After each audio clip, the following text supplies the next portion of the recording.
Hello, Jessica. Here is your sewer scope from this afternoon's inspection.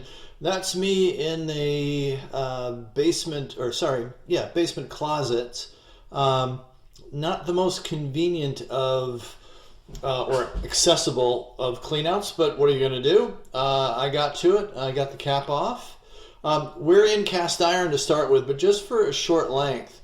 I didn't hit the reset button on the counter, so we're off by a foot or two. So roughly about 5 feet before you switch from cast iron to clay.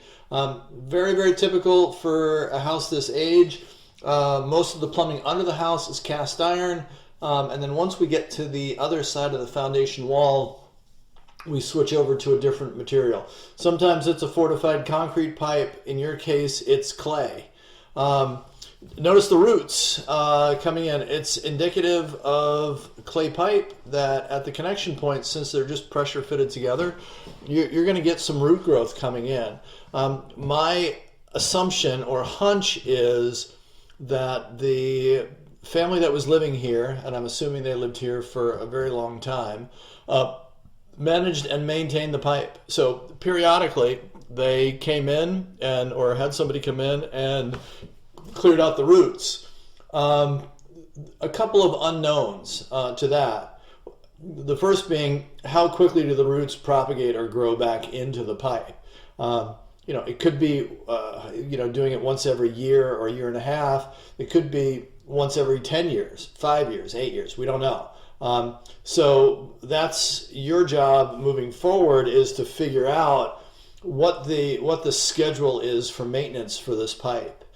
Now, the other unknown factor is, were there mature trees in the front yard at one point that was the culprit for the root growth? Right now, there is a tree out there, but not more than that.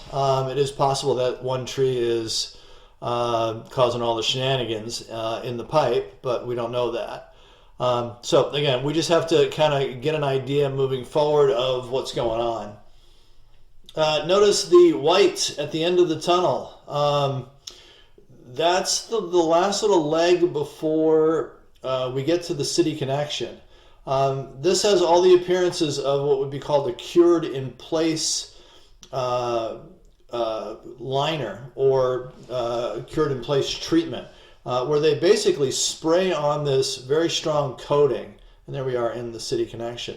They spray on this really strong coating to either correct cracks or damage in a pipe or fix some other defect. So it's nice that that's in place. Obviously somebody took care of something previously. All in all, it's a good thing. So roughly 44 feet out to the city connection, other than just knowing that your lot in life is going to be dealing with roots in your sewer line, everything else in the pipe looked really, really solid. Read through my written report. Reach back out to me if you have any questions. I'm always happy to be a resource.